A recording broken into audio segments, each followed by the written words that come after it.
আদম আলাইহিস সালাম একটা ভুল করার কারণে তিনি পাঠিয়েছেন। তিনি এই ভুল করে সংশোধন হয়েছিলেন তাওবার মাধ্যমে, স্বীকারের মাধ্যমে। তিনি স্বীকৃতি দিয়ে তাওবা করে ফিরে এসেছেন। আল্লাহ তার ভুলকে মাফ করে দিয়েছে। কথা বলে না কেন? তার যে ভুলের স্বীকৃতি দোয়া তিনি পড়েছিলেন আল্লাহর শেখানো, রব্বানা যালামনা আনফুসানা ওয়া ইল্লাম তাগফির লানা ওয়া তারহামনা লানাকুনান্না মিনাল খাসিরিন।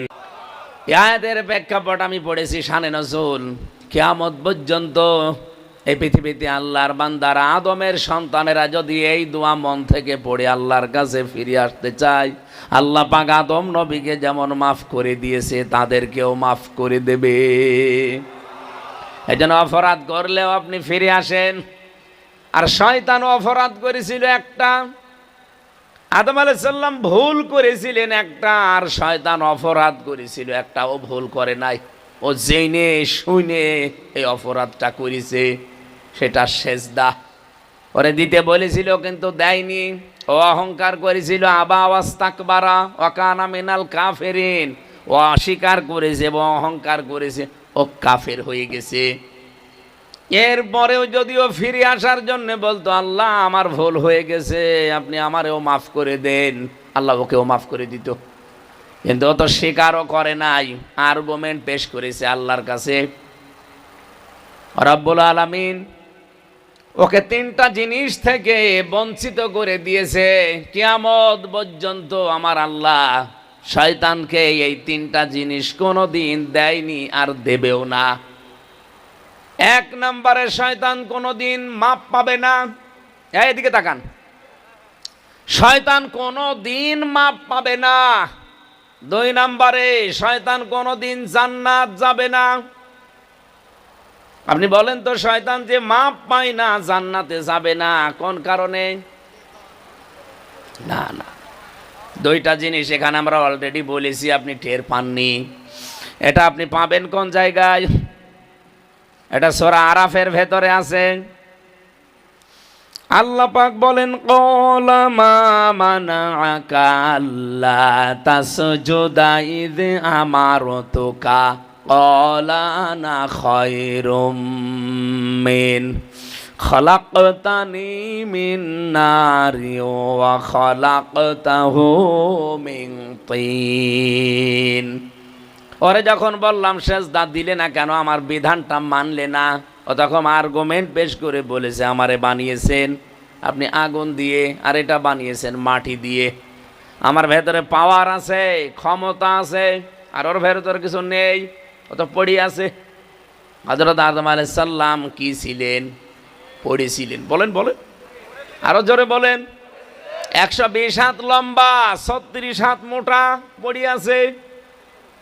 আল্লাহ পাক সেজদা দেওয়ার জন্য তাকে আদেশ দিয়েছিল, ফাসাজাদু নাকুল ফাসাম্মা কুলনা লিল মালাইকাতি ইসজুদু লিআদম। আর আমার আদমের জন্য একটা সেজদা দাও। ফেরেশতাদেরকে বলার পরে একটা ফেরেশতাও বাকি ছিল না। শয়তান যেহেতু ফেরেশতাদের উস্তাদ ছিল, লিডার ছিল, ও শুধু দেয়নি। ফাসাজাদু ইল্লা ইবলিস, সবাই সেজদা দিয়েছে। এজন্য আল্লাহ ফাসাজাদু এক আলিফ টান দিয়ে নিলে প্রাণ দিয়েছেন। ফাসাজাদু সবাই দিয়েছে সেজদা, ইল্লা ইবলিস, ইবলিস বাদ দিয়ে, লাম ইয়াকুম মিনাস সাজিদিন, সে আল্লাহর এই বিধান সেজদা দেয়নি। রব্বুল আলামিন বলে আর্গুমেন্ট পেশ করেছে, ওকে আমি আল্লাহ তিনটা ধমক দিয়েছিলাম ওই দিন। আজও যদি পৃথিবীতে আল্লাহর কোনো বিধান শোনার পরে, জানার পরে কেউ আর্গুমেন্ট পেশ করে, সামনে কোনো কিছু নিয়ে আসতে চায়, আল্লাহ তাকেও এই ধমকের ভেতরে রেখেছেন। ক্বালা ফাহাবিত মিনহা, এখান থেকে নেমে যা, দূর হয়ে যা আমার সামনে থেকে। ফামা ইয়াকুনু লাকাং তাতাকাব্বারা ফিহা, আমার এখানে কোনো অহংকার আমি সহ্য করি না, কারণ অহংকার করা আল্লাহর চাদর। ইজার। কোনো মানুষ যদি অহংকার করে সে যেন আল্লাহর পায়জামা বা আল্লাহর চাদর ধরে টানাটানি করে। কোনো মানুষ যদি আল্লাহর চাদর ধরে আল্লাহর ইজার ধরে টান দেয়, আল্লাহ পাক তাকে অপমান করে। এতদিন যারা করেছে আল্লাহ অপমান করেছে না করেনি?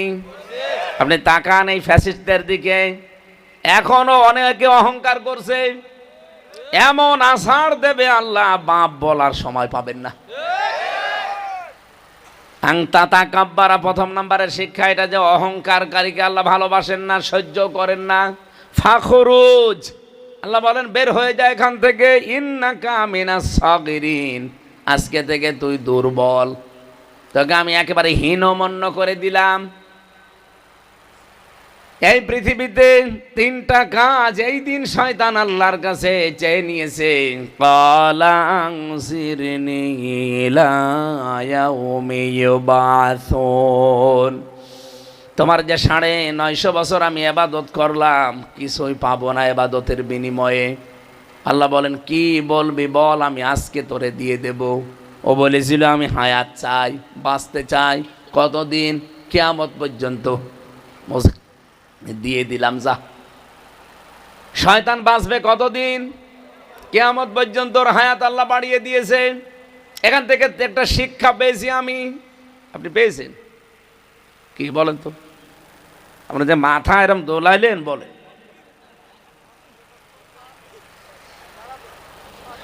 এখানে 1 নম্বরের শিক্ষা হচ্ছে শয়তান বেশি দিন বেঁচে থাকার আকাঙ্ক্ষা পেশ করেছিল যে আমি বাঁচতে চাই, আমি হায়াত চাই। কিয়ামত পর্যন্ত শয়তান মার্কা মানুষ যারা আসবে তারাও দেখবেন বেশি দিন বেঁচে থাকবে।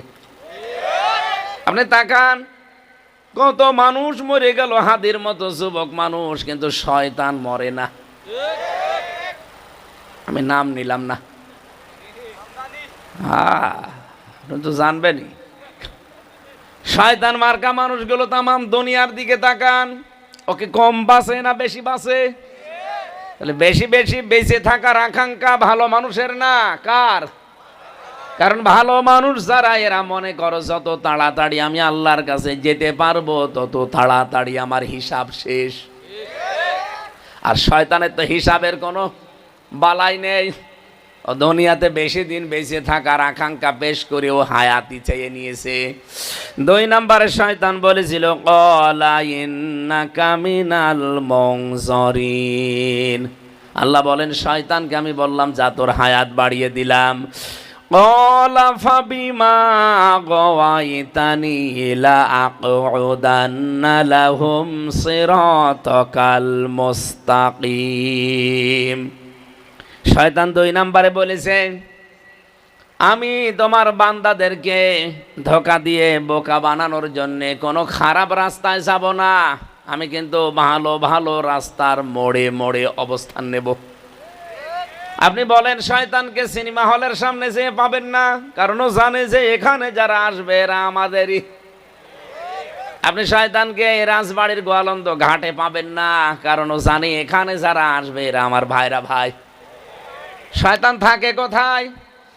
এই পাবনা, ভাঙ্গরা, মাদারবাড়িয়া তাফসীর মাহফিল হচ্ছে, দেখেন বিভিন্ন জায়গায় শয়তান কিন্তু বসে আছে। সে জিন শয়তান হতে পারে, মানুষ শয়তানও হতে পারে। ও বসে বসে যারা আসবে তাদেরকে হয়তো ধরে চা খাওয়াবে অথবা দোকান নিয়ে বসাবে আর ওয়াজ করবে, আমির হামজা এসেছে রাজনীতি করবে, এখানে যাওয়ার দরকার নেই, এখানেই বস, কি বলে এখান থেকে হালকা শোনা যাবে। আপনার বিশ্বাস না হলে চলেন আমি শয়তান দেখাবো। 3 নম্বরে শয়তান বলেছিল আল্লাহ আমি দুনিয়া চাই, আমাকে দিয়ে দেন, টাকা পয়সা চাই, আমি ক্ষমতা চাই। আল্লাহ বলেন দিয়ে দিলাম। আপনি বলেন আজ পৃথিবীতে যারা টাকা পয়সার মালিক বেশি এরাই শয়তান মার্কা মানুষ। আপনি একটা করে হিসাব করেন, টাকা পয়সা যাদেরই বেশি এরাই আল্লাহ রসুলের বিরুদ্ধে বেশি, ক্ষমতা যাদেরই বেশি এরাই আল্লাহ রসুলের বিরুদ্ধে বেশি। আমার তো মনে আছে 1500 বছর আগের কথা না, এটা এইমাত্র কেবল নাজিল হইল। শয়তান ওই দিন আল্লাহর কাছে স্বীকার না করে, অপরাধের স্বীকৃতি না দিয়ে দুইটা জিনিস থেকে চিরবঞ্চিত। এক নম্বরেও কোনোদিন আর ক্ষমা পাবে না, দুই নম্বরেও কোনোদিন জান্নাতে যেতে পারবে না। আজ যারা অহংকার করেন, সে ক্ষমতার হোক, চেহারার হোক, টাকা পয়সার হোক, প্রভাব প্রতিপত্তির, অথবা এলাকার, বংশের, লেখাপড়ার, যে কোনো অহংকার যদি আপনার ভেতরে বাসা বাঁধে, আপনিও বিশ্বাস করতে পারেন দুইটা জিনিস থেকে আপনি বঞ্চিত। কোনোদিন আল্লাহ আপনাকে ক্ষমা করবে না, দুই নম্বরে কোনোদিন আপনি জান্নাতে যেতে পারবেন না। শয়তান, জিন শয়তান আর মানুষ শয়তান। আমি এই কোরআনে কারিমে পড়েছি, যদি জিন শয়তান কোনো মানুষের ঘাড়ে ভর করে, তাহলে কোরআন শরীফের সূরা নাস, ফালাক আর আয়াতুল কুরসি পড়ে ফু দিলে চলে যায়। কিন্তু মানুষ শয়তান যদি কারো উপরে ভর করে, ওরে পুরা কোরআন শরীফ পড়ে ফু দেবেন, যাবে না। তাহলে এই দেশে যাদেরকে এখন ভর করছে, জিন শয়তান না, সব মানুষ শয়তান। এখন মানুষ যে শয়তান হয় কি কি করলে, আমি একটা বলেছি, কি বলেন তো? অহংকার। বলেন বলেন। আং তাতা কাব্বারা ফিহা, যারা অহংকার করে তাদের জান্নাতে কোনো জায়গা নেই। তাহলে অহংকার করলে মানুষ আর মানুষ থাকে না, কি হয়ে যায়? কত মানুষ কত কায়দায় অহংকার দেখাচ্ছে, আপনি বলেন। দুই নম্বরে যারা অপচয় করে, এরা আর মানুষ থাকে না, এরা শয়তানের ভাই হয়ে যায়। আল্লাহ রাব্বুল আলামিন কোরআনে কারিমে জানিয়েছেন সূরা বানি ইসরাইলের ভেতরে,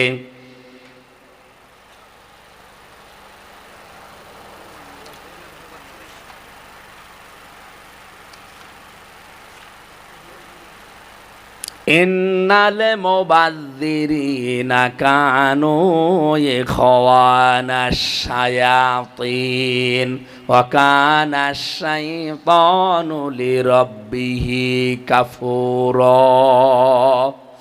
রব্বুল আলামিন বলেন, অবশ্যই যারা অপচয় করে পৃথিবীর যে কোনো বিষয়, যারা অপচয় করে, এরা আর মানুষ না, এরা শয়তানের ভাই। এরা কি? বলেন বলেন। অনেক মানুষ তার বুদ্ধি অপচয় করে, অনেক মানুষ তার এই শরীরকে অপচয় করে। আমি নিচে নামলাম না, বহু মানুষ তার শরীরের অপচয় করে শরীরকে ধ্বংসের দিকে নিয়ে যায়। না এই এলাকায় সব নেই? কি আছে আপনি আন্দাজে কি বলেন? ঠিক আছে, বলা লাগবে না। যারা শরীরের অপচয় করছে না, শয়তানের ধোঁকায় পড়ে, আপনি কিন্তু আর মানুষ নেই, আপনি অলরেডি শয়তান হয়ে গেছেন। এই যেটা মনে হয় করে, চিল্লাচ্ছে খুব বেশি, ওইটা না?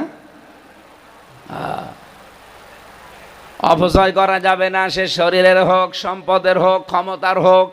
যারা অপচয় করছেন, আপনি কিন্তু আর মানুষ নেই, আপনি অলরেডি শয়তান হয়ে গেছেন। বলেন নাউজুবিল্লাহ। ও পাবনাবাসী, এই যে তিন প্রকার শ্রোতার যে বর্ণনা বলছিলাম, এখানে আমার মনে হয় কাফের নেই, কারণ বাধা দেওয়া মানুষ এলাকায় নেই। দুই নাম্বারে মুনাফিক দু একটা থাকতে পারে, ওই যে চলে যাচ্ছে। তিন নাম্বারে আমরা যারা আছি, আমরা মুমিন। আমরা কি? আল্লাহর দৃষ্টিতে মুমিন হতে হলে কি কি কায়দা আল্লাহ বললেন দেখলেন? আপনার ভেতরে কি এই তিনটা জিনিস এখন আছে? আল্লাহর নাম শুনলে আপনার অন্তরে কে কাঁপ ধরবে। কোরআনের আয়াত শুনলে আপনার ঈমান যা আছে আল্লাহ আস্তে আস্তে বাড়িয়ে দেবে। আর ঈমান আস্তে আস্তে বাড়ে কোন পদ্ধতিতে?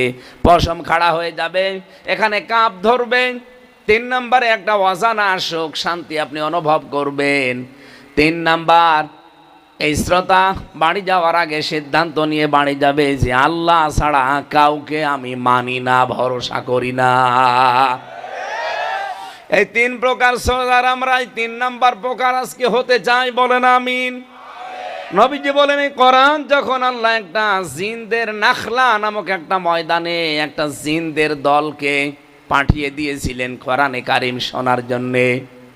ওয়াইদি সরফনা ইলাইকা নাফারুম মিনাল জিন্নি ইয়াস্তামিউনাল কুরআন ফালাম্মা হাদারুহু ক্বালু আনসিতু ফালাম্মা কুদিয়া ওয়াল্লাউ ইলা কওমিহিম মুনদিরিন। বলেন আল্লাহু আকবার।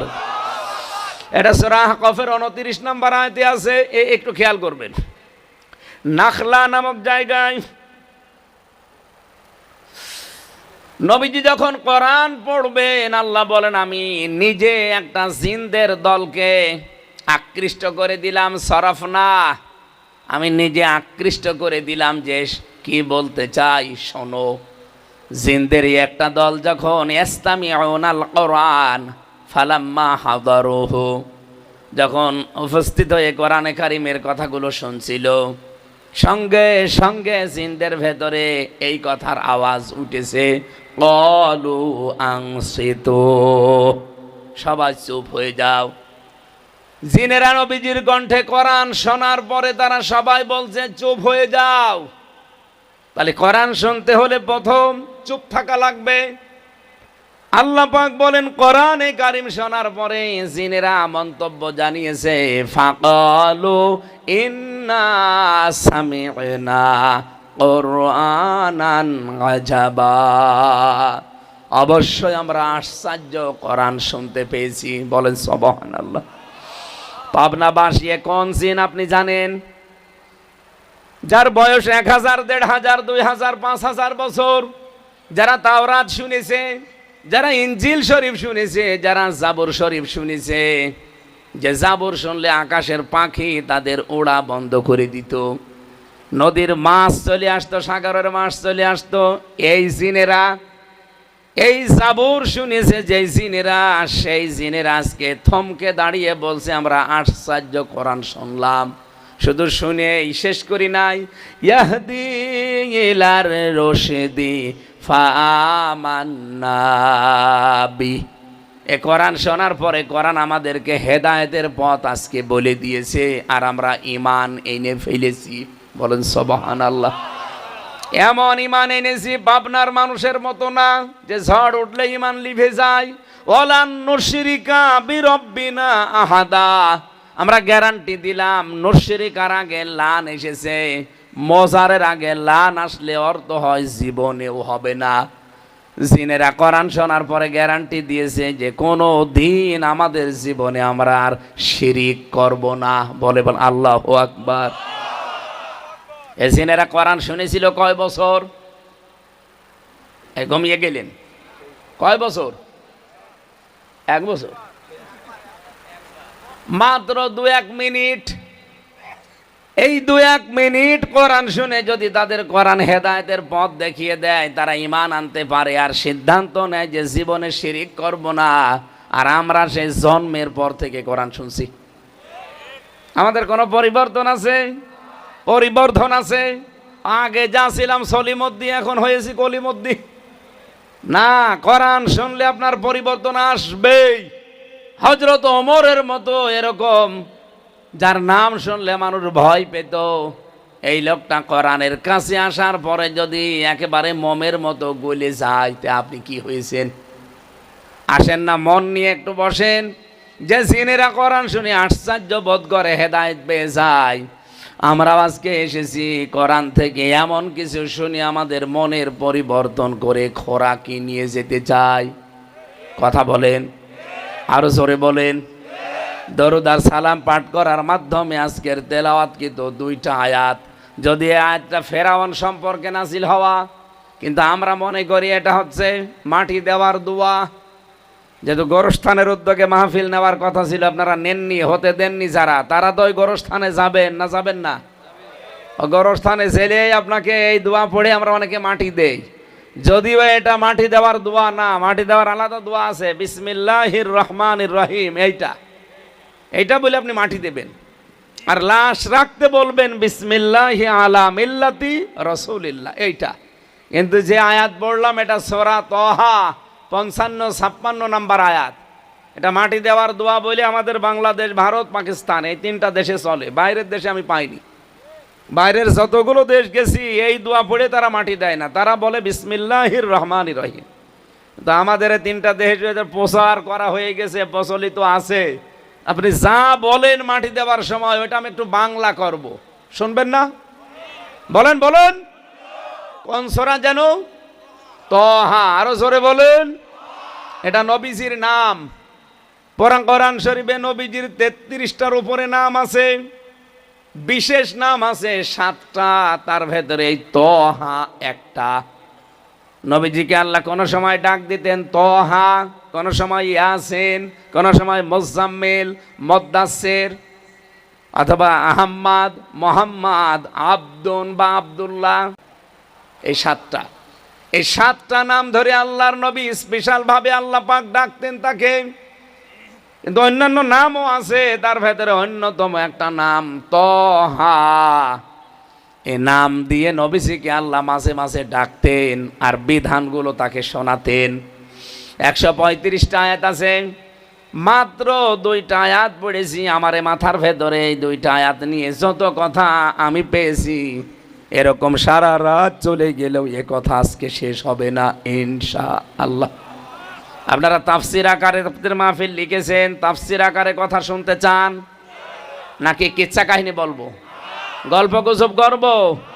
আমি তাফসির আকারে আয়াত থেকে শুরু করছি। সূরা তহার 55-56 নাম্বার আয়াত। যারা একেবারে ঘন্টাখানিক শুনে বাড়ি যাবেন তারা হাত তোলেন তো দেখি। দেখেন তো, আরে ভাই ঘন্টাখানিকে আপনি তো হাত তোলেন না, তোলেন। দেখেন কার হাত তোলে না কারা, দেখেন। আরে কোন এলাকায় আসলাম, এ তো একেবারে পাবনার সেই হেমায়তপুরে পাঠানো দরকার। কারা কারা এই আয়াত শেষ করে বাড়ি যাবেন হাত তোলেন। দেখেন তো হাত তোলেন কে, দেখেন। আমার ভাইরা, রব্বুল আলামিন এই আয়াত দিয়ে ফেরাউনকে মূলত স্মরণ করাতে চেয়েছিলেন মুসা নবীর মাধ্যমে। মিনহা খলাকনাকুম, এই মাটি দিয়েই তোমাদেরকে আল্লাহ বানিয়েছেন। যদিও তাফসিরের ভেতরে পড়তে গিয়ে বেশি আল্লাহ পাক আমাদেরকে সরাসরি মাটি দিয়ে বানাননি, আমাদের একজন মানুষকে মাটি দিয়ে বানিয়েছেন, তিনি আমাদের আদি পিতা হযরত আদম। বাকি যত মানুষ দুনিয়ায় আমরা এসেছি প্রত্যেকেই মাটির নির্যাস থেকে তৈরি হওয়া। মাটি থেকে যে খাবারগুলো উৎপন্ন হয়, এই খাবারগুলো আপনার আমার বাবা, এটা খাবারের পরে রক্ত, চর্বি, বীর্য এগুলো তৈরি হয়। এগুলো মায়ের রেহেমের ভেতরে আল্লাহ পাক পাঠিয়ে দেন। রব্বুল আলামিন বলেন, ফালিয়ানজুরিল ইনসানু মিম্মা খুলিকা মিন মাইন দাফিক ইয়াখরুজু মিন বাইনিস সুলবি ওয়াত তারাইব। মানুষ কি পৃথিবীতে একটু নজর করে না, খেয়াল করে না, একটু চিন্তা ভাবনা করে না? নাজারা ইয়ানজুরু শব্দের শাব্দিক অর্থ গবেষণা করা, চিন্তা ভাবনা করা। মানুষকে একটু চিন্তা ভাবনা করে না, গবেষণা করে না যে কি জিনিস দিয়ে আমি তাকে বানিয়েছি। এই পৃথিবীতে কোনো মানুষ যদি তার জন্মের রহস্য নিয়ে একটু মাথা খাটায়, চিন্তা করে, অহংকার যা আছে ভেতর থেকে সব বের হয়ে যাবে। মানুষের উৎপত্তি এক ফোঁটা নাপাক পানি থেকে, যে পানি পৃথিবীর মার্কেটে 4 আনা দিয়েও কিনতে রাজি হবে। আরো জোরে বলেন। শরীর থেকে বের হলেই গোসল ফরজ হয়ে যায়। এরকম বেদামা একেবারে দুর্গন্ধযুক্ত এক ফোঁটা পানি দিয়ে মানুষকে আমি আল্লাহ বানিয়েছি। বিজ্ঞান এখন মানুষের এই সৃষ্টি রহস্য নিয়ে আলোচনা করতে গিয়ে দেখাচ্ছে, মায়ের জরায়ুতে যখন এই পানিটা বাবা দ্রুত গতিতে ফেলে দেয়, বাবার স্ফলিঙ্গ দিয়ে দ্রুত গতিতে এই নাপাক পানিটা মায়ের রেহেমের ভেতরে জমা হয়। কমপক্ষে এই পানিটা মায়ের রেহেম পর্যন্ত যেতে 40 লাখ মানুষ তৈরি হতে সক্ষম আল্লাহ বানাতে পারেন। তা আমি আর আপনি যখন মায়ের রেহেমের ভেতরে যে এই যে বিশাল একটা পথ পাড়ি দেওয়ার জন্যে মায়ের জরায়ের ভেতরে যে দেওয়াল আছে, এখানে ধাক্কা লেগে অথবা আমার এই যে ভাই বোনগুলো আমার পেছনে ছিল, সবগুলো পেছন থেকে আস্তে আস্তে সব মরে যায়, পড়ে যায়। আল্লাহ পাক শুধু আমাকে একমাত্র ওই জায়গা পর্যন্ত পৌঁছিয়ে দিয়েছেন। পাবনাবাসী এখান থেকে একটা জোর মনের ভেতরে নিয়ে আসা লাগবে যে আমাকে কেউ হারাতে পারবে না। এখন পৃথিবীতে আমার পরাজয় বলে কিছু নেই। আমি যে সময় চলতে পারতাম না, নড়তে পারতাম না, আমার ভাই বোন হাজার হাজার লক্ষ লক্ষ আমার সাথে প্রতিযোগিতা করেছিল মায়ের রেহেম পর্যন্ত যেতে। ফিকরারিম মাকিন, এই সুরক্ষিত জায়গায় আশ্রয় নেওয়ার জন্য আমরা তো এই 40 লাখ ভাই বোন একসাথে আমরা দৌড় দিয়েছি। আমার সেখানে মামা ছিল না, খালু ছিল না, নেতা ছিল না, টাকা ছিল না, হ্যালো ছিল না। আমি নিজে পরিশ্রম করে ওই পর্যন্ত পৌঁছিয়েছি। এত বড় কঠিন জায়গায় যদি 39,99,099 জন ভাই বোনকে পেছনে ফেলে আমি একা বিজয়ী হতে পারি, আজকে এই পৃথিবীর ময়দানে আমাকে কেউ হারাতে পারবে না। হ্যাঁ, কথা বলছেন? যারা হারাতে আমাকে পেছনে লেগে আছে, টান দিতে আছে, কেউ আমাকে আটকাতে পারবে না। আজ আমার হ্যালো করার লোক আছে, আমার পেছনে দাঁড়ানোর লোক আছে। ওই সময় তো কেউ ছিল না। আমি যদি ওই সময় জিতে যাই, বিজয় হই, তা আজকে আমাকে কে হারাবে? আমি একেবারে লক্ষ্যবস্তু পর্যন্ত আমি যাবই। আমার লক্ষ্যবস্তু পর্যন্ত যাব। পৃথিবীর লক্ষ্য আমার এই জমিন যার, আইন চলবে তার। এটাই আমার জীবনের লক্ষ্য। এ পর্যন্ত আমি যেতে চাই। আমাকে কেউ যদি পেছন দিকে পা টেনে ধরে, জামা টেনে ধরে, ইউসুফ নবীর মতো জামা ছিঁড়ে যাবে, কিন্তু আমাকে আটকাতে পারবে না। ইউসুফ নবীর জামা ছিঁড়ে গিয়েছিল না? কথা বলেন। পেছন দিক থেকে তারে জুলাইখা যখন জামা টান দিয়েছে, ওনার জামা ছিঁড়ে গেছে, তারপরও তাকে আটকাতে পারে নাই। আজ অনেকে আমাদের গতিপথ মন্থর করে দিতে চায়। আমাদের সামনে এমন কিছু নিয়ে দাঁড়িয়েছে, মনে করছে এদেরকে আটক করে দিলে মনে হয় এরা আর সামনে যেতে পারবে না। ও বাংলার মানুষেরা, যে মনজিলে মকসুদ পর্যন্ত যাওয়ার জন্যে হাত পা কিছু ছিল না, তাই চলে গেছি। আজকে তো হাত পা আছে। আজ আমাদের পেছনে অনেক শক্তি আছে। সর্বোপরি আমাদের সাথে আছে কে? আরো জোরে। কেউ আটকাতে পারবেন না। আহুয়া মাকুম আইনা মা কুনতুম, তুমি যেখানে আমি আল্লাহ সেখানে। সুতরাং আল্লাহ যেহেতু আছে, তার বিধানে জমিনে কায়েম করার জন্য যখন একবার উঠে দাঁড়িয়েছি, কেউ আমাদের লক্ষ্যবস্তু পথভ্রষ্ট করতে পারবে না। দিন যত যাবে আমরা এগিয়ে যাব। কথা বলেন না কেন? এতদিন পর্যন্ত আমাদের পেছনে কেউ ছিল না, শুধু বাঁশ দিত, কিন্তু ওই বাঁশ এখন উল্টা তারা খাড়া করে দাঁড়িয়ে আছে। বাধার প্রাচীর এখন যতই মিথ্যা সামনে নিয়ে আসবেন, একটাও টিকবে না। আমি কি এটা বানাচ্ছি? আমি ব্যাখ্যাটা বললাম যে মায়ের জরায়ের ভেতরে আমি প্রতিযোগিতায় ছিলাম। আমার সাথে আমার ভাই বোন ছিল 40 লাখ, কেউ পারে নাই। আমি শুধু একা গিয়েছিলাম মায়ের ওই ফিকরারিম মাকিন পর্যন্ত। আজকে আপনারা যতই বাধা দেন, জুলাইখার মতো পেছন দিক থেকে আমার চরিত্র হরণ করার জন্য চেষ্টা চালান, জামা খুলে নেন, চাদর খুলে নেন, যত কিছু চেষ্টা করবেন ছিঁড়ে যাবে, আটকাতে পারবেন না। আর যারা আটকাতে চান, বুঝে শুনে আটকাবেন। আমি আবার বলছি, যারা আমাদের গতি মন্থর করে দিতে চান, সামনে বাধার প্রাচীর তৈরি করতে চান, চিন্তা ভাবনা করে করবেন। এবারের পৃথিবী ইসলামের পৃথিবী। যা করছেন এখন, সময় যদি আসে এইটা যদি আমরা করি, তখন সহ্য করতে পারবেন তো?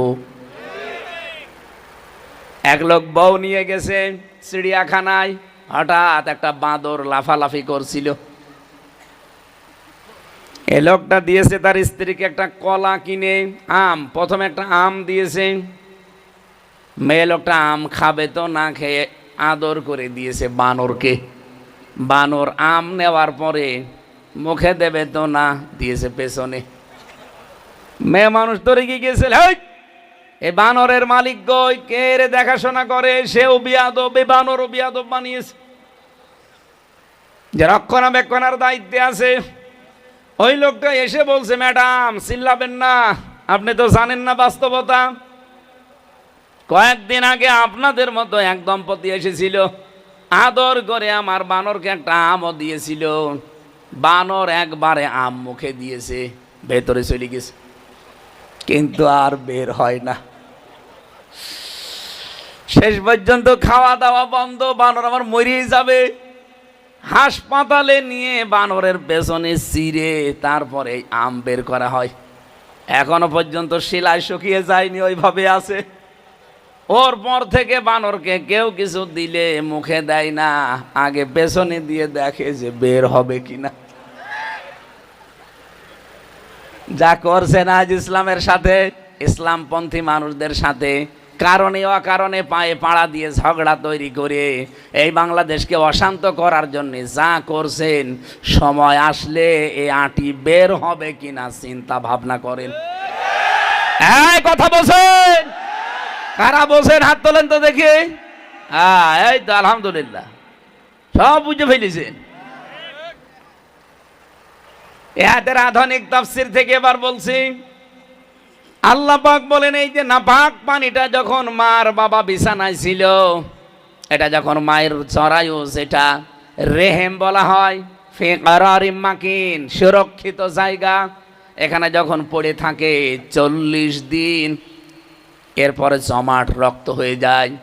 এই বীর্যটা 40 দিনে যে জমাট রক্ত বানিয়েছে, এটা কি কোনো ডাক্তারে? কে? আল্লাহ বলেন আমি নিজে বানিয়েছি। সুম্মা খলাকনান নুতফাতা আলাকাতান ফাখলাকনাল আলাকাতা মুদগাতান ফাখলাকনাল মুদগাতা ইযামা ফাকাসাউনাল ইযামা লাহমা। এই 40 দিন পরে আমি আল্লাহ ওই নাপাক পানিটাকে জমাট রক্ত, এরপরে জমাট রক্তকে আমি আল্লাহ ওইটা জোকের মতো বানাই। এটা আলাক শব্দের শাব্দিক অর্থ যোগ, ঝুলন্ত। এই ঝুলন্ত অবস্থায় 40 দিন থাকে। এরপরে এটাকে আমি আল্লাহ গোশত দেই, চর্বি দেই, চামড়া দিয়ে একটা ছাউনি দেই, কিন্তু আকারটা এখনো তৈরি হয়নি। 6 মাস একাধারে এগুলো তৈরি করতে থাকে ফেরেশতারা। 40 দিন 40 দিন 40 দিন এভাবেই কাটতে থাকে একাধারে। 6 মাস পর মানুষের ভেতরে ক্ষুধার উদ্রেক দেখা দেয়। এই 6 মাসের ভেতরে আমি আল্লাহ ওই নাপাক পানিটা নিয়ে যে 40 দিন 40 দিনে পাল্টাতে থাকি। এখানে কম্পিউটারের স্ক্রিন দেবেন, আপনাকে আমি দেখাবো যে কি করে পাল্টাই। আল্লাহ রাব্বুল আলামিন বলেন আমি 4টা জিনিস এই 6 মাসের আগেই বানিয়ে ফেলি বাবার ওই নাপাক পানি দিয়ে। রক্ত, গোশত, চর্বি আর চামড়া। মায়ের যে নাপাক পানিটা ছিল ওইটা দিয়ে আরো 4টা জিনিস বানাই, চুল, রগ, হাড় আর পর্দা। কত হয়? 4 4 8টা জিনিস যখন এক হয়, তখন ফেরেশতারা আমাকে জিজ্ঞাসা করে যে এটা বানাবো কি, আকৃতিটা এটা কেউ দেয় না। ওয়াল্লাযী ইউসাউবিরুকুম ফিল আরহামি কাইফা ইয়াশা। রব্বুল আলামিন বলেন আমি আল্লাহ নিজে তখন একটা আকৃতি বলে দেই। তাহলে আমাদের যে আকৃতি, এটা কিন্তু ফেরেশতারা দেয়নি, সরাসরি কে? ফেরেশতারা বানিয়েছে কি? বডি। বলেন বলেন, এই বডিটা ফেরেশতারা বানিয়েছে। কোথায় কোন জায়গায় হাত দেওয়া লাগবে, পা দেওয়া লাগবে, এগুলো ফেরেশতারা সেট করেছে। কিন্তু এই মুখটা, এইটা আমার আল্লাহ নিজের হাত দিয়ে। দেখবেন যারা মূর্তি তৈরি করে কত নিখুঁতভাবে বানায়। আল্লাহ পাক আমার মায়ের পেটের ভেতরে এই মুখটা নিজে এইভাবে বানিয়েছে। এই জন্য পৃথিবীতে সবচাইতে সুন্দর সৃষ্টি হচ্ছে মানুষের আকৃতি। এত সুন্দর আকৃতি পৃথিবীতে আর কোন সৃষ্টিকে আল্লাহ দেয়নি। লাকাদ খালাকনাল ইনসানা ফি আহসানি তাকওয়িম। আল্লাহ হাসানুন তাকওয়িম বলতে পারতেন, আহসান দিয়েছেন ইসমে তাফজিল। যে এর চাইতে সুন্দর কোন সৃষ্টি পৃথিবীতে আল্লাহর আর? বলেন বলেন, এত সুন্দর করে সৃষ্টি করে এই 6 মাসের ভেতরে আমি আল্লাহ তাকে 360টা জোড়া দিয়েছি এই শরীরের ভেতরে। যদি জোড়া না দিয়ে সরাসরি এইভাবে বানিয়ে রাখতাম, ও সেজদা দেওয়ার সময়, রুকু দেওয়ার সময় মাথা, পিঠ, মাজা কাজ করতে পারতো না। যে ধরে আমি সেজদার জন্য বানাচ্ছি, এই জন্য এই 3.5 হাত বডির ভেতরে 360টা জোড়া দিয়ে দিলাম, যেন সেজদা দিতে পারে। পৃথিবীতে কোনো সৃষ্টি কপাল দিয়ে, নাক দিয়ে, এই পৃথিবীতে কোনো সৃষ্টি হাত দিয়ে, পা দিয়ে, কপাল দিয়ে, নাক দিয়ে আল্লাহকে সেজদা দিতে পারে না, শুধু মানুষ ছাড়া। রব্বুল আলামিন বলেন, আমি চোখ যে দিয়েছি এর ভেতরে 5টা জিনিস অলরেডি দিয়েছি। মনি দিয়েছি, ইকুয়াল দিয়েছি, ডিফ ইকুয়াল দিয়েছি, কর্নিয়া দিয়েছি। এই জিনিসগুলো চোখের ভেতরে, এই যে পানিটা দিয়ে দিলাম, আমি পানি না, এটা একটা ঔষধ। প্রতিনিয়ত যে জার্মগুলো, যে সমস্ত ধুলাবালিগুলো আমাদের চোখে পড়তে থাকে, চোখ তো এক সময় অন্ধ হয়ে যাওয়ার কথা, কিন্তু চোখে প্রতিনিয়ত পলক পড়তে আছে। এই পানিটা দিয়ে পরিষ্কার হয়। এটা পানি না, এটা আমি আল্লাহ ঔষধ বানিয়েছি।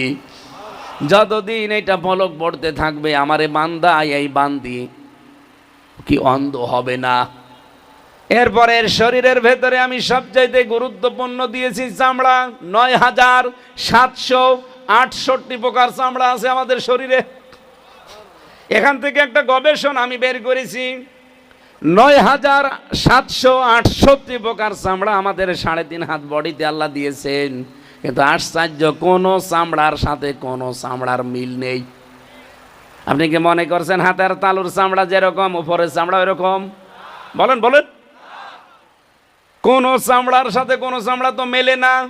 এমনকি আমার সাথে সভাপতির চামড়াও মিলবে না। কোরআনে কারিমের সূরা মুমিনুনের ভেতরে এই তথ্যটা পাবেন। 100 নম্বর আয়াতের ব্যাখ্যায়, ফাইদা নুফিখা ফিস সূরি ফালা আনসাবা বাইনাহুম ইয়াউমাইযি ওয়ালা ইয়াতাসাআলুন। যেদিন সিংহায় ফৎকার দেওয়া হবে, কিয়ামত যেদিন কায়েম হয়ে যাবে, পৃথিবীর সব সম্পর্ক আল্লাহ কাট করে দেবে। আপনার স্ত্রীর সাথে আপনার কোনো সম্পর্ক নেই, আপনার ছেলে মেয়ের সাথে, মা বাবার সাথে, নেতা নেত্রীর সাথে কোনো সম্পর্ক নেই, সব কাট। কেউ কারো বোঝা বহন করবে। ওয়ালা তাজিরু ওয়াজিরাতু ওয়িজরা উখরা, কেউ কারো বোঝা বহন করবে না। এই যে চামড়া যে দিলেন এত প্রকার, আমার চামড়া আমার সাথে মিলবে শুধুমাত্র কেটে যাক, ফেটে যাক, ছিঁড়ে যাক। এখানে যদি ছিঁড়ে যায়, এখানকার চামড়া কেটে লাগিয়ে দেবেন, কিছুদিন পরে ভালো হয়ে যাবে। কিন্তু আমার চামড়া যদি কেটে যায়, পুড়ে যায়, আপনি সভাপতির চামড়া এনে লাগিয়ে দেবেন, ভালো তো হবেই না, আরো পছন্দ ধরবে। কি বুঝলেন এখান থেকে? মাইকে জোর বাড়ান। কি জোরকে কমিয়ে রেখেছেন? পাবনাবাসী, ওনার চামড়ার সাথে আমার চামড়া মিলছে না, আজ লাগিয়ে দিলে মিলতে চায় না, পছন্দ ধরে। কিয়ামতের দিন উনি আমার বোঝা বহন করে নিয়ে চলে যাবে, আমার জান্নাতে দিয়ে দেবে। এটা কোথায় পেয়েছেন ভণ্ডামি? কেউ কারো বোঝা বহন করবে না, এই চামড়ায় তার প্রমাণ। এতগুলো চামড়া আল্লাহর শরীরের ভেতরে দিয়ে শুধু শেষ করেননি। এই যে কথা বলতে পারছি, যে ঠোঁট দিয়ে আমরা কথা বলি, এই ঠোঁট দিয়ে কথা বের হওয়ার আগে এই কণ্ঠের ভেতরে 27টা স্তর আছে। 27টা স্তরে ধাক্কা খেয়ে খেয়ে একটা কথা তৈরি হচ্ছে। শুধু আল্লাহ বলেন এতটুকু শেষ করিনি, এই কয়েক ইঞ্চি জহব্বা দিয়েছি, এই জহব্বাতে স্বাদ নেওয়ার স্তর দিয়েছি 70,000। 70,000 স্তর আছে, এখানে স্বাদ নিতে পারে। অথচ কয়েক ইঞ্চি জহব্বা, আপনি 70,000 প্রকার খাবার যদি একটার পর একটা দিতে থাকেন, আলাদা আলাদা স্বাদ একটা একটা করে বলে দিতে পারবে। 70,000 দেওয়া শেষ, এরপরে আবার শুরু করবেন, আবার একটা একটা করে বলবে।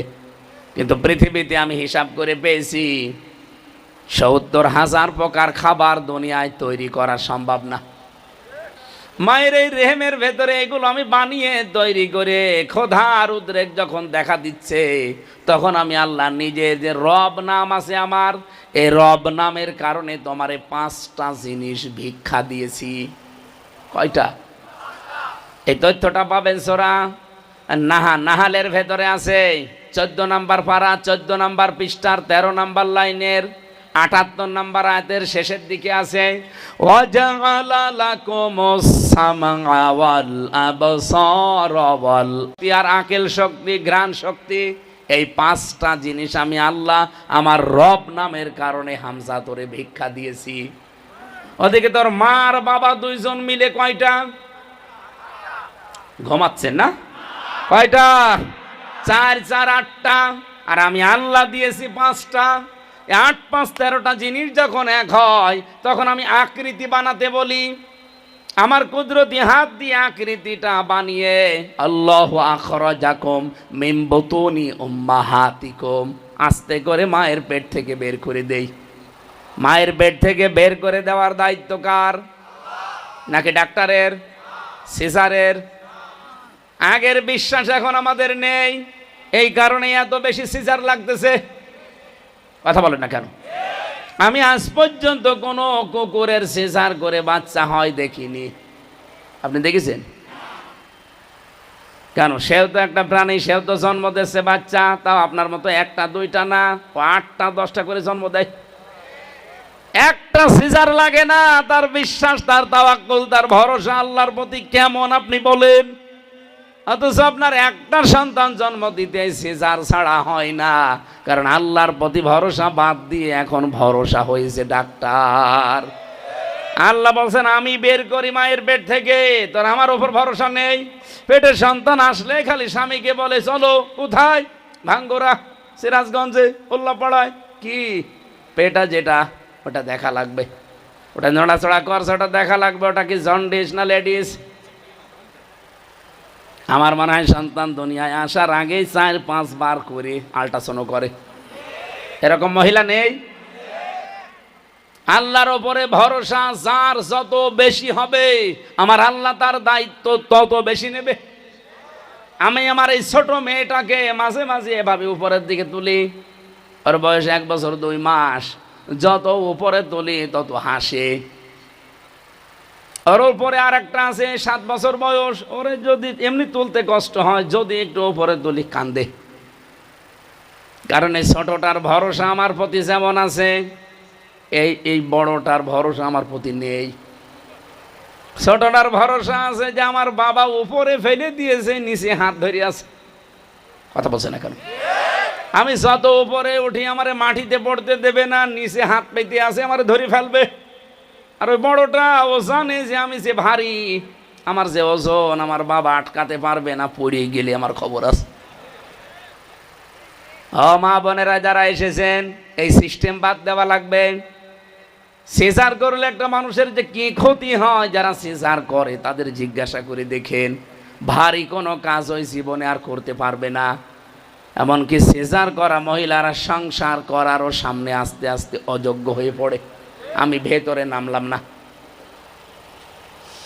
আল্লাহ যদি বলেন যে আমি বের করে আনি, আল্লাহু আখরাজাকুম মিন বুতুনি উম্মাহাতিকুম, আমি বের করি মায়ের পেট থেকে, তা আপনার এত চিন্তা করার দরকার কি?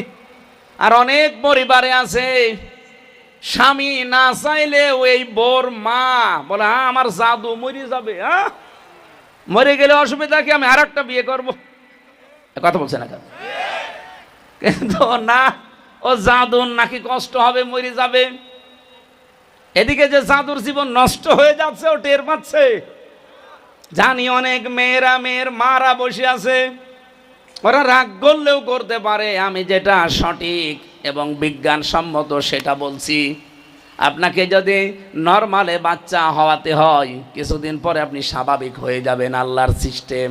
কিন্তু এই যে একটা মানুষকে এতখানি চিরে ক্ষুতো করে দিলেন, ও মরণের আগ পর্যন্ত এইটা নিয়ে ও আর ভালো হবে না। আমি জানি ডাক্তাররা কালকে শুনলে বলবে হুজুর মরুক, আমাদের ব্যবসা বন্ধ করে দিল। সিজার কখন করা লাগে আমি সিস্টেম জানি, কারণ আমি তো ডাক্তারদের সাথে অধিকাংশ সময় কাটিয়েছি। নিয়ম হচ্ছে কোনো মেয়েকে নিয়ে যাবেন, যদি সর্বোচ্চ পর্যায়ে চলে যায় নর্মাল ডেলিভারি চেষ্টা করবে, হচ্ছে না, সর্বশেষ ডাক্তারদের যে বোর্ড আছে বোর্ড বসবে সিদ্ধান্তে, 8-10 জন 15-20 জন বোর্ড বসে সিদ্ধান্ত দেবে যে না আর উপায় নেই, এবার করো। তখন অথচ অ্যাম্বুলেন্সের ডাক শুনলে ডাক্তাররা গপে তেল দিচ্ছে যে কাজ হচ্ছে, আসুক, ভালো বউ নিয়ে যাবেন, খুঁতো করে দেবে। কথা বলছে না কেন? আল্লাহ পাক বলেন আস্তে করে যখন বের করে তোকে মায়ের পেট থেকে নিয়ে আসি, তোর কান্না ছাড়া কোনো ভাষা ছিল না। পেটের ভেতরে খাবারের ব্যবস্থা আমি করে দিয়েছিলাম, মায়ের ওই নাপাক রক্তটা বন্ধ করে দিয়ে নাভির ভেতর দিয়ে পাস করে এরপরে তোকে বাঁচিয়ে রেখেছি, মুখ দিয়ে দেইনি, নাভি দিয়ে দিয়েছি। ও বান্দা, এটা আমি মুখ দিয়ে দিতে পারতাম, কেন দিলাম না জানিস? কারণ আমি জানি দুনিয়ায় যে তুই আমি আল্লাহর পবিত্র নাম উচ্চারণ করবি, আমি আল্লাহর পবিত্র কালাম তুই পড়বি, এই জন্য আমি তোর মুখটা নাপাক করি নাই। দুনিয়াতে মুখটা আমি নাপাক না করে অবস্থায় নিয়ে আসলাম, অথচ দুনিয়ায় এসে এই মুখ দিয়ে বিড়ি খাই, গাঁজা খাই, এগুলো তো সব নাপাক। নাপাক এ নাপাক জিনিস শুধু এতটুকুই না, মানুষের জিনিস আত্মসাৎ করে খাওয়া আর শুকুরের গোশত খাওয়া সমান। এই কথা বলেন না কেন?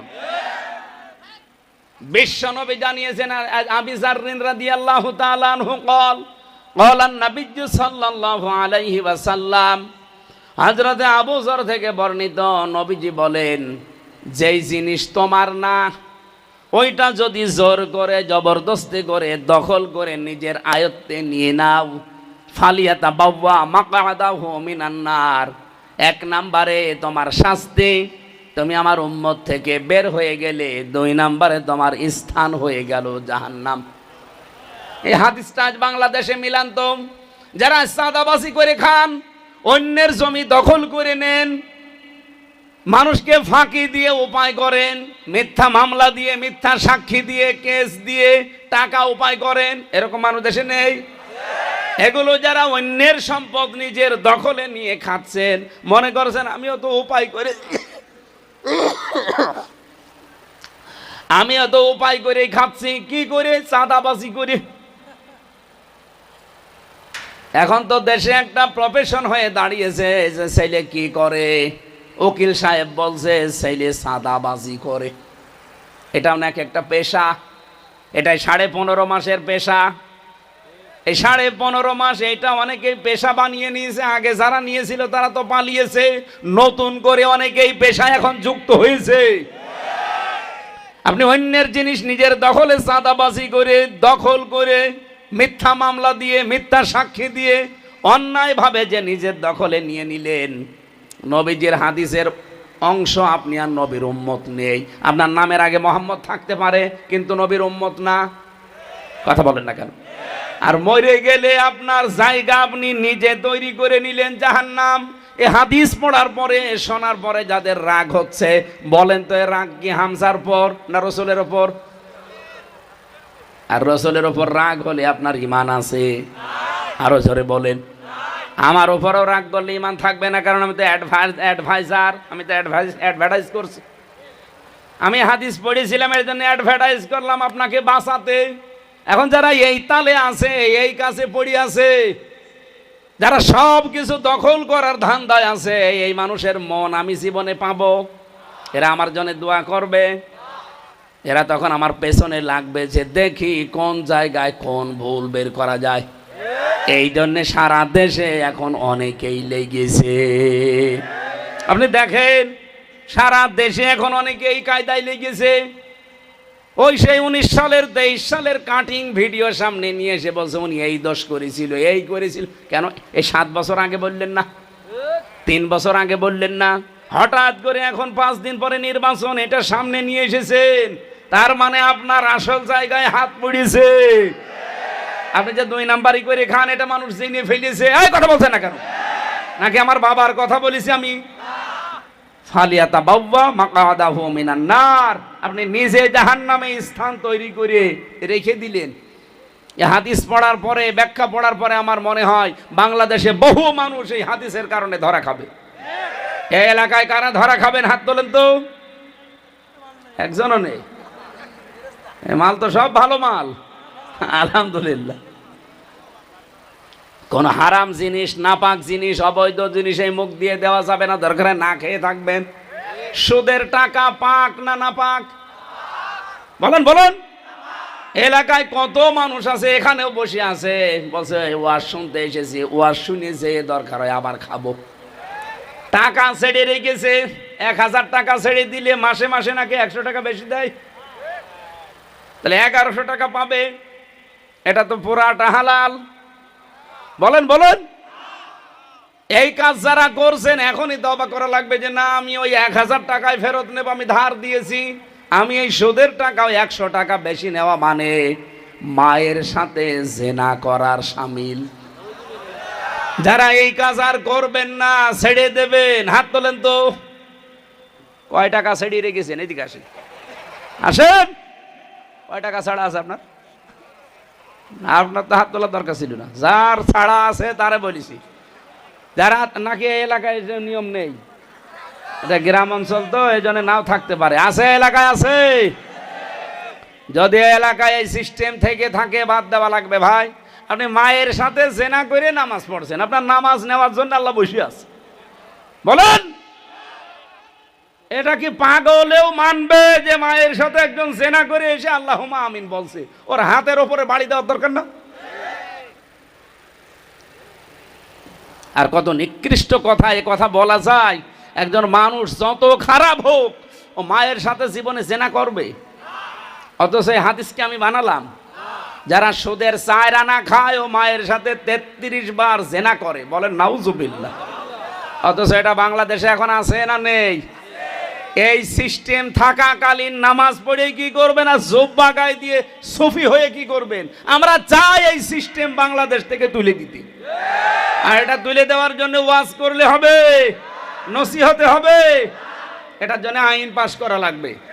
আর যেখানে আইন পাশ করা লাগে আবার ইসলামকে আমরা সেখানে নিয়ে যেতে চাই।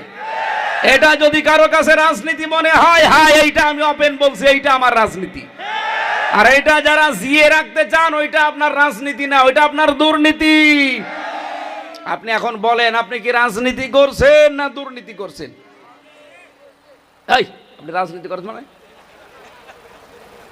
আমি বলি যে হ্যাঁ আমি রাজনীতি করি কোরআন দিয়ে, আমারটা ঠিক আছে, কারণ আমি সুদ রাখতে চাই না, ঘুষ রাখতে চাই না। ঘুষ আছে না এদেশে? আদালতে যাবেন, কোর্টের বারান্দার ইট আছে, ইটও টাকা চাবে, টাকা দিয়ে যান। কোন জায়গা আছে আপনি দেখান যেখানে ঘুষ চলছে না?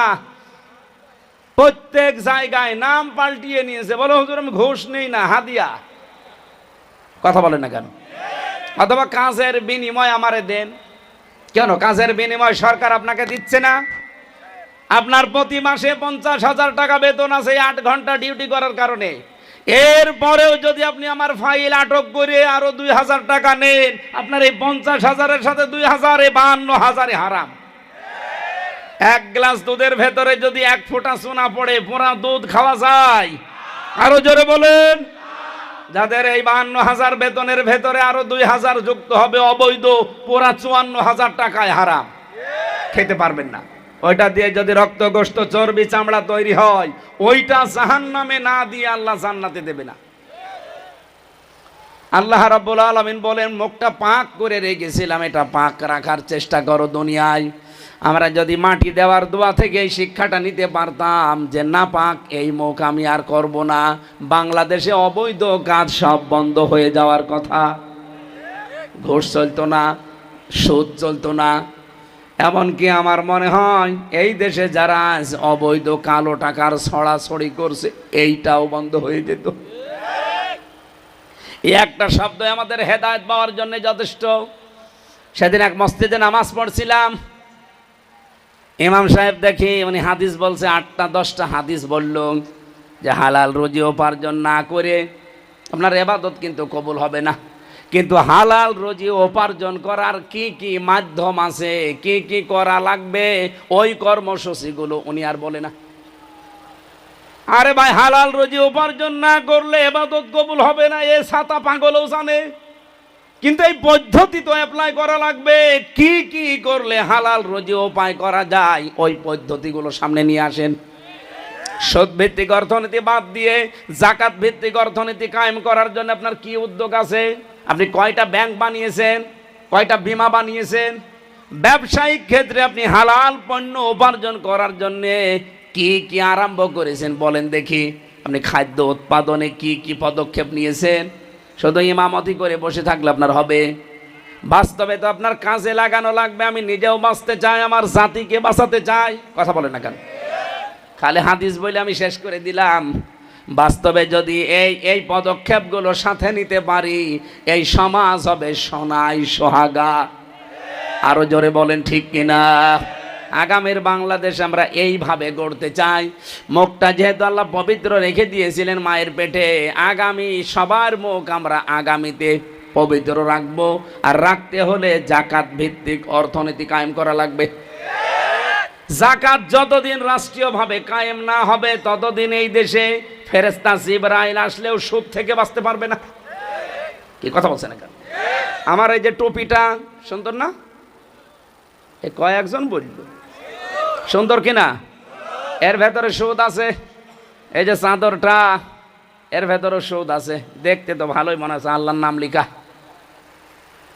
প্রশ্ন আসতে পারে, এই আল্লাহর নাম লেখা, আয়াত লেখা, এর ওপরও সুদ? হ্যাঁ আছে। কারণ এইটা যে ফ্যাক্টরিতে তৈরি হয়েছে, ওই ফ্যাক্টরির মালিক লোন নিয়েছে ব্যাংক থেকে, আর ব্যাংক তো এমনি এমনি লোন দিয়ে দেয়। এই টুপিটা যেই ফ্যাক্টরিতে তৈরি হয়েছে, ওই ফ্যাক্টরির মালিক লোন নিয়েছে। এখন এটা বাঁচাতে হবে, এই রুমালটা বাঁচাতে হবে, টুপিটা শুধু ওয়াশ করে দিলেই বেশি যাবে? বলেন বলেন, কি করা লাগবে? জাকাত ভিত্তিক অর্থনীতি এই দেশে রাষ্ট্রীয়ভাবে কায়েম করা লাগবে। তাহলে ব্যাংকে সুদ থাকবে না, জাকাতের অর্থ পড়ে থাকবে, ওখান থেকে সরকার কালেকশন করবে। যারা উদ্যোক্তা হতে চায় তাদেরকে সাহায্য করবে এই দেশের সরকার। কেউ বেকার থাকবে না। কোটি কোটি টাকা জাকাত উত্তোলন হবে, ওখান থেকে কোটি কোটি যুবকের কর্মসংস্থান তৈরি হবে। তখন ব্যাংক থেকে আপনাকে ঋণ দেবে, কিন্তু সুদ মুক্ত। আজও সম্ভব, কিন্তু ব্যাংকের টাকা যেগুলো পড়ে আছে, খালি সরকার ইসলামী হোক, 100 টাকার 2.5 টাকা কেটে নেবে। আপনি দিতে যাবেন, আপনার বাপ দেবে। জাকাত না দিলে জরিমানা করা হবে, বাধ্য হয়ে আপনি দিতে রাজি হবেন। এখন যেমন ট্যাক্স দিতে রাজি হন, ওই সময় দেবেন। আমি একটা জরিপ পেয়েছিলাম, বাংলাদেশের একটা থানার জরিপ, এটা সাতক্ষীরার কলারোয়া। ওই ব্যাংকে যা টাকা পড়ে আছে, ওখান থেকে যদি শুধু জাকাত উত্তোলন করা হয়, ওই এলাকায় আর গরিব থাকার সম্ভব নেই। সাতক্ষীরা খুব ধনী জেলা না, একটা গরিব জেলা। আর কলারোয়া খুব উন্নত না। এর যাতে বড় বড় উন্নত জেলা আছে, সিলেট, চট্টগ্রাম, ঢাকা, আমাদের কুষ্টিয়াও তার চাইতে অনেক উন্নত। তাহলে এই সমস্ত উন্নত জেলাতে কত টাকা শুধু পড়ে ছাতা নষ্ট হয়ে যাচ্ছে বলেন? 99.5 বিলিয়ন মার্কিন ডলার আমরা ঋণী হয়ে আছি এখন। এই যেমন হয় খুব বেশি 10 দিন আগের জরিপ।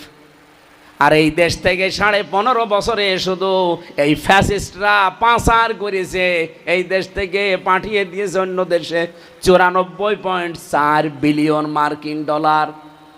এই টাকাগুলো যদি পাচার না করে এই দেশেই বিভিন্ন প্রতিষ্ঠানে তারা কাজে লাগাতো, আর যদি সত্যি এদেশে জাকাত কায়েম হয়ে যেত সরকারিভাবে, আল্লাহর কসম দুনিয়ার মানুষের কাছে আজ আমাদের হাত পাতা লাগতো না।